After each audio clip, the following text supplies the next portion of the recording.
Vamos a hablar en primer lugar sobre fuerzas conservativas.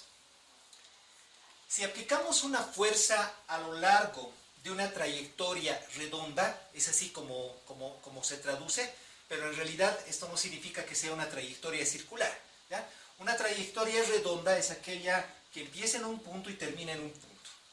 Si aplicamos una fuerza durante toda esta trayectoria y calculamos el trabajo, y el trabajo es cero, entonces resulta que esta fuerza es llamada conservativa. Esto además tiene una consecuencia directa, es decir, si yo coloco un punto intermedio, donde sea, punto intermedio B, y tengo una trayectoria que le vamos a llamar trayectoria 1, calculo el trabajo entre A y B por la trayectoria 1 y me invento otra trayectoria que es una trayectoria 2, también entre A y B. Si la fuerza es conservativa, esto tiene una consecuencia directa, que el trabajo es idéntico por ambas trayectorias. Esto solo si la fuerza es conservativa. ¿Qué implica? Que el trabajo en estas circunstancias es independiente de la trayectoria. Matemáticamente hablando, diríamos, es independiente del camino de integración. No es fácil este requisito, pero si se cumple, tenemos este tipo especial de fuerzas. La consecuencia directa es lo que llamamos los sistemas conservativos, que son aquellos donde solamente actúan las fuerzas conservativas. Entonces, si en un sistema de estos actúa una fuerza no conservativa, el sistema se llama disipativo o deja de ser sistema conservativo. Las aplicaciones que tenemos para esta situación son bastante diversas. Uno de los ejemplos más básicos que tenemos de fuerza conservativa es la fuerza elástica. Recordemos que su trabajo está dado por un medio de K por X al cuadrado, que es lo que habíamos calculado en la clase anterior. Vamos a suponer que tenemos un resorte con constante elástica K y tamaño original L sub 0. Sobre este vamos a aplicar una fuerza, la cual obviamente va a intentar deformar al resorte y va a estar justamente apuntando en esta dirección. Sabemos que esta fuerza la podríamos escribir, habíamos dicho, como K por X, pero al mismo tiempo se está generando una reacción por parte del resorte, que es esta fuerza, que sería la fuerza de reacción o de restauración, que sería menos K por X. Cualquiera de las dos, según el caso de aplicación, nos va a servir para hacer este ejemplo. Después de aplicar esta fuerza, vamos a suponer que el resorte se ha deformado hasta este tamaño que sería el L final. Lo que nos interesa a nosotros para nuestro sistema que estamos considerando, le estoy asignando un sistema de referencia que empieza justamente en el tamaño original del resorte, en la parte final, y nos mide las deformaciones. La variable vamos a colocarla como D, que va a ser L final menos L inicial. En realidad, para cualquier X, esto va a ser un L, que sería el resorte deformado, menos el tamaño original de este resorte. Si calculamos en primera instancia la deformación, lo que llamaríamos el trabajo en la ida, va a ser justamente un medio de K por D al cuadrado. Ya que en este caso, la deformación, o sea, nuestra variable, está corriendo en este sentido. Ahora, si nosotros tenemos ya el resorte deformado y vamos en el camino de retorno, nos damos cuenta que si esta es la fuerza que estamos aplicando, la deformación está siendo realizada en este sentido, lo que implica un ángulo de 180 grados entre la fuerza y la propia deformación. Esto obviamente, si introducimos dentro del coseno del ángulo formado entre estos dos vectores, nos da menos 1. Esto nos indica que el trabajo de vuelta va a ser menos un medio de K por d al cuadrado. Si sumamos el trabajo total de esta fuerza elástica, va a ser el camino de ida más el trabajo en el camino de vuelta. Es decir, eso sería básicamente el concepto de una trayectoria redonda, un camino de ida y vuelta. Estamos empezando con el resorte sin deformar y terminamos en la misma situación. Si sumamos esto, como nos indica, nos da 0, lo que finalmente nos lleva a pensar que la fuerza elástica es una fuerza conservativa. Otro ejemplo importante para nosotros es el caso de la fuerza de gravedad. Recordemos que esta fuerza de gravedad la conocemos como la masa por gravedad, también por la letra W, no la voy a usar mucho para no confundir con work and weight, ¿ya? Que llevan la misma letra en inglés, pero lo que me va a interesar es calcular el trabajo que realiza esta fuerza. Por ejemplo, si este objeto está descendiendo, sabemos que la fuerza que hace que este objeto vaya a caer es justamente esta fuerza de gravedad. En el caso de la caída, recordemos que esta fuerza de gravedad y el desplazamiento, que yo voy a llamar h, están en la misma dirección. ¿Qué implica? Si yo quiero calcular este trabajo, tendría el producto escalar entre la fuerza de gravedad y el vector de desplazamiento. Llevado a los términos generales, tendríamos el módulo de estos dos vectores por el coseno del ángulo, que en este caso va a ser 0. Entonces, el trabajo que realiza la fuerza de gravedad para que un objeto descienda va a ser la masa por la gravedad por altura por el coseno de 0, y eso es simplemente 1.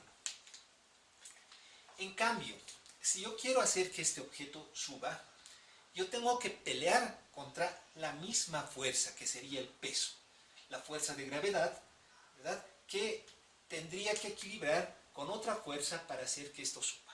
Si yo quiero calcular el trabajo que está realizando el peso durante esta subida, me doy cuenta que también va a recorrer la misma altura h, solo que en sentido contrario.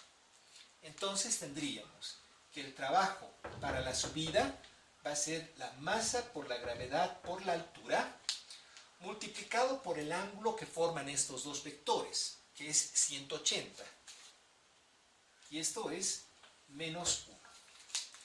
Nuevamente, el trabajo total que realiza la fuerza de gravedad en un viaje redondo es igual a 0, lo que nos lleva también a establecer que esta es una fuerza conservativa. Podemos aprovechar la fuerza de gravedad para utilizar la otra definición de fuerza conservativa, es decir, la independencia de la trayectoria de un determinado objeto. La clase anterior habíamos utilizado justamente un péndulo, llevábamos a este péndulo desde su posición de equilibrio hasta este punto B, en el cual la cuerda formaba un ángulo θ con la línea vertical. Después de un cálculo largo y bastante complicado, nos habíamos dado cuenta que en realidad lo que importaba era la altura h a la cual habíamos elevado este objeto, y no así esta trayectoria circular. A pesar que la fuerza que estábamos aplicando era totalmente horizontal, nos damos cuenta que estábamos peleando contra el peso del objeto, que es justamente la masa por la gravedad. Entonces, finalmente, el trabajo efectuado por esta fuerza era igual a la masa por la gravedad por la altura. Si compensamos esto con el trabajo realizado por la fuerza de gravedad, nos podemos dar fácilmente cuenta que en realidad el trabajo de la fuerza de la gravedad por esta trayectoria, que sería la trayectoria definida por el péndulo, sería menos masa por gravedad. Ahora vamos a utilizar otra trayectoria. Vamos a llevar a este objeto por esta línea horizontal y posteriormente por esta línea vertical.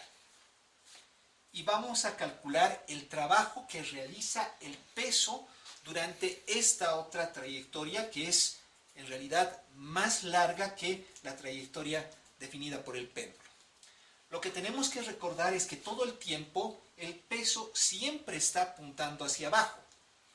En la primera parte de esta trayectoria, si decimos que está recorriendo esta distancia d, nos damos cuenta que el trabajo realizado por el peso en la trayectoria d va a ser masa por gravedad por d por el coseno del ángulo formado entre estos dos vectores, que es 90 grados.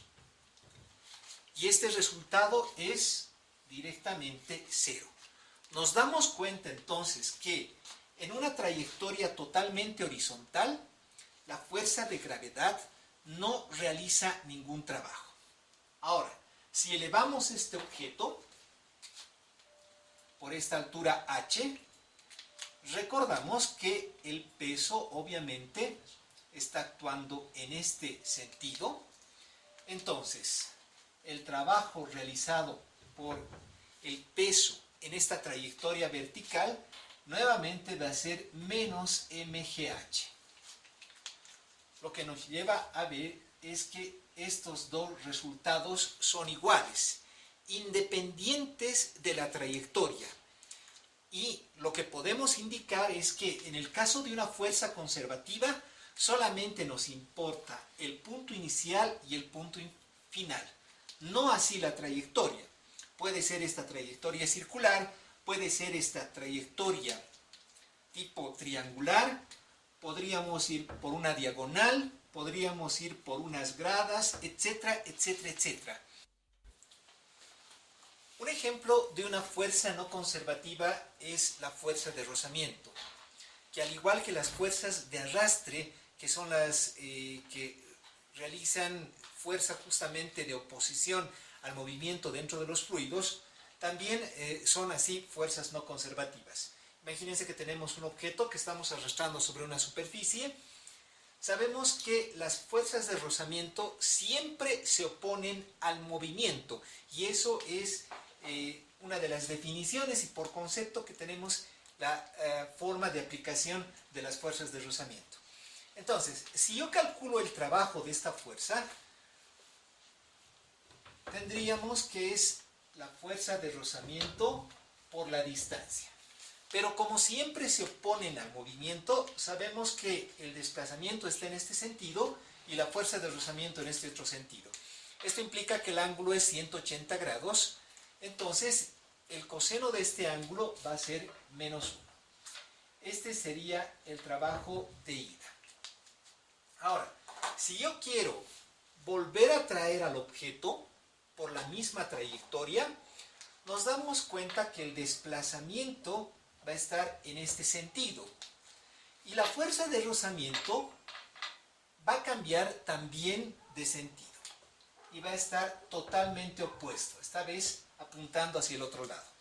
Entonces, el trabajo realizado por la fuerza de rozamiento en la vuelta también es la fuerza de rozamiento por la distancia, también con signo negativo. Si yo calculo el trabajo total, que va a ser el trabajo de ida más el trabajo de vuelta, tenemos que, sumando esto, nos da menos 2 veces la fuerza de rozamiento por la distancia, lo que es obviamente diferente de 0. Esto obviamente nos lleva a pensar que la fuerza de rozamiento no es una fuerza conservativa. De igual manera podemos verificar la otra definición de fuerza no conservativa. Es decir, voy a ver cómo es diferente el trabajo realizado por la fuerza de rozamiento por dos trayectorias diferentes. Imagínense que estoy arrastrando la almohadilla en esta pizarra por estas dos trayectorias. La primera es una trayectoria directa, esta diagonal que sería mi diagonal C. La segunda va por A y posteriormente por B hasta llegar a este segundo punto. Si calculamos el trabajo por estas dos trayectorias, vamos a tener lo siguiente. En primer lugar, si yo voy por la trayectoria C, nos damos cuenta que la fuerza de rozamiento está actuando en este sentido. El resultado, obviamente, del trabajo por la trayectoria C va a ser menos fuerza de rozamiento por la distancia C. En el segundo caso tenemos dos trayectorias. Tendríamos la trayectoria por A, donde nuevamente la fuerza de rozamiento está actuando en contra del movimiento, lo que nos lleva a ver que el resultado va a ser menos fuerza de rozamiento por A. Finalmente tenemos al objeto yendo por la trayectoria B y la fuerza de rozamiento actuando de esta manera.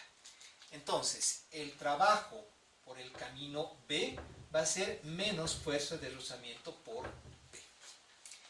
El trabajo total para llegar de este 1 a 2 por los caminos A, B va a ser obviamente menos fuerza de rozamiento A más B.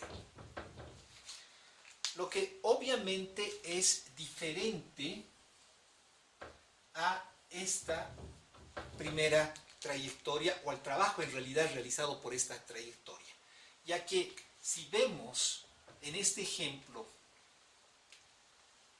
que podemos calcular C como la hipotenusa, esto va a ser menos fuerza de rozamiento por la raíz cuadrada de A cuadrado más B cuadrado, lo que obviamente es diferente a este otro resultado. Entonces, en el caso de las fuerzas de rozamiento es importante recordar que el trabajo sí depende de la trayectoria y no solamente de los puntos inicial y final. Les recomiendo por favor estudiar estos conceptos ya que los vamos a aplicar en la siguiente parte, que son sistemas conservativos y posteriormente los sistemas